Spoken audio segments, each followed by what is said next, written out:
Get free gift cards, PayPal, and much more with feature points.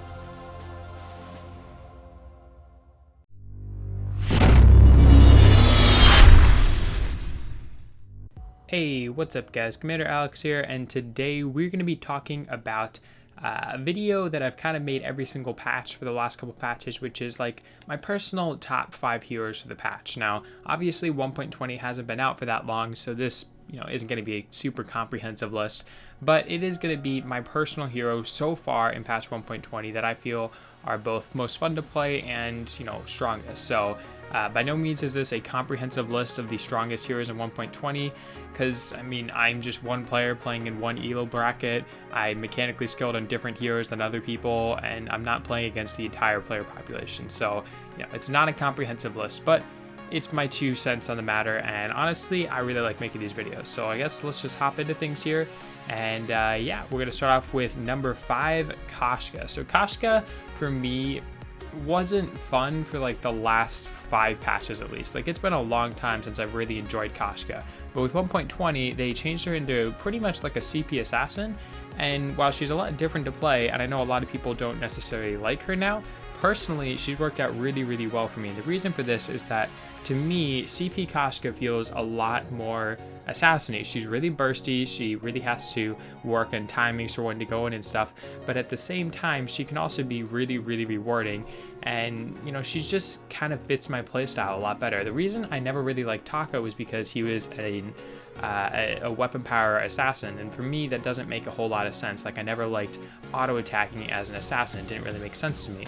But with Koshka, a lot of that damage then comes from her abilities or her empowered auto attacks, and so it just fits my playstyle a lot better of liking to use the abilities, but at the same time liking the assassin playstyle. So she comes in at number 5 for me, and I know it's probably not going to be the most popular of choices, but I think over time people are really going to learn how to play her more as an assassin, and she's going to become a lot more popular and probably a lot stronger as well. Alright, so coming in at number 2 here, we have Adagio. Talking about support tank Adagio. So I know for a while he's been kind of like a CP carry thrown around in some places. Sometimes he was played as support with like a little bit of CP, but with the new changes he now has scaling with extra bonus health. So basically he can build tanky and at the same time provide really sizable heals to his allies, which I think personally fits my playstyle really well as a support. I never liked building CP items in Adagio when I played him as support in other patches, because it just didn't feel like I was supporting. I was super fragile, I had to stay in the back line, and honestly it was like I was playing a knockoff version of Lyra. But with the new patch, I can build tanky, I can run in there, heal my allies, ult, and at the same time like stay alive through all that, which is something that honestly until I don't know, maybe 5-7 patches ago, you just couldn't do that, because there was a while where Adagio could really build tanky, and then that all sort of went downhill when you started building CP lane Adagio and stuff. So I'm really liking that they're getting back to tank Adagio, and I feel like he's going to become really useful in certain team comps where stacking health is actually useful. So personally, he's just sort of a pocket pick for me in support right now, and I'm really liking how he plays. Alright, so coming in at number 3 here, we have Scarf. He's a hero that I ranted on a whole lot in 1.19. Honestly, I thought Scarf was just total trash in 1.19. I know some people had slightly different opinions, but I think the general consensus was that he was really weak, and he actually got some pretty large buffs. They're nothing major, but I feel like they're enough to make him viable, and he's one of those heroes that the playstyle just really gels well with me, and especially in this new meta where people are stacking health a lot more than they are resistances, that percent health burn on his passive is actually really strong, and I think that he's actually going to come out as a really strong counter to the new meta of Lyra stacking health and Adagio stacking health and all these new supports that instead of getting resistances are actually just getting straight health. So yeah, I'm really expecting Scarf to come out in the higher elo meta because he's such a strong counter to these new supports, and I think it's just going to be really good overall in the new meta. So I'm really excited for him, and honestly he just fits my personal play style really well of sitting at a distance but also kind of over time chunking people down. I really like playing kind of artillery style mages, and Scarf just fits my play style very well.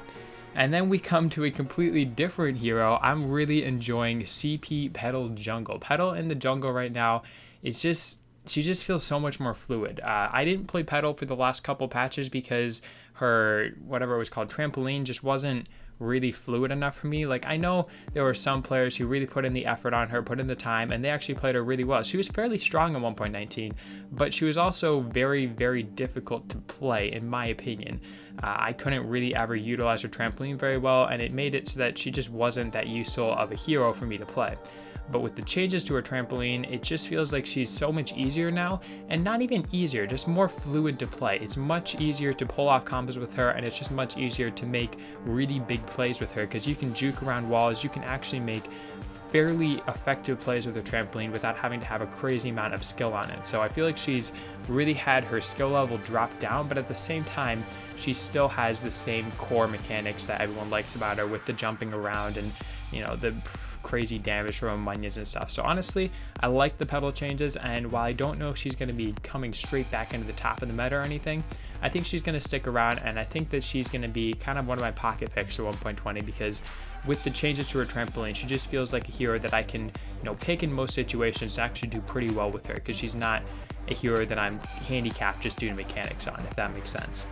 And then finally here, we have my top hero for 1.20. Now, honestly, I don't know if you guys are going to agree with me on this, but I personally feel like CP Vox is freaking insane in 1.20. This may just be me personally, but he actually got buffed, and he was really, really strong at 1.19. 1.20 CP Vox just shreds. Like, he honestly just destroys, and while he does have very clear weaknesses, you know, 1v1 he's gonna get shit on, it just doesn't matter when you team fight with him, because with an Arden or a Finn, you can box everybody in together and he just can destroy people. So honestly, I'm really, really loving CP Vox in 1.20. I'm not the best CP Vox player out there. You guys have probably watched some of my CP Vox gameplays, and you know that I'm not, you know, an amazing CP Vox player, but I really like A, that he just does a hell of a lot of damage in team fights, and B, that he really has that like 1v3 capability, because I play a lot of solo queue, as I'm sure a lot of you guys do as well,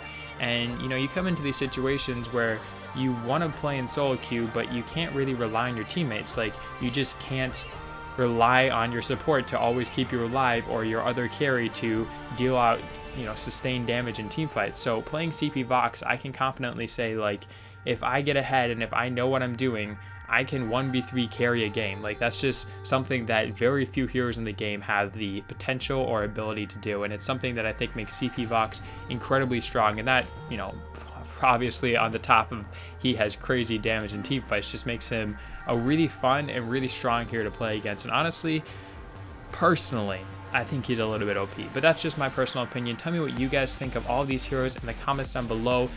That's all I got for you guys today, and obviously tell me what you guys think about you know, patch 1.20. Who do you feel is strongest? Who do you feel is weakest? Your top 5 heroes. Leave in the comments down below. Thumbs if you liked it, subs if you liked it, or subs if you loved it, and I'll talk to you guys in the next video.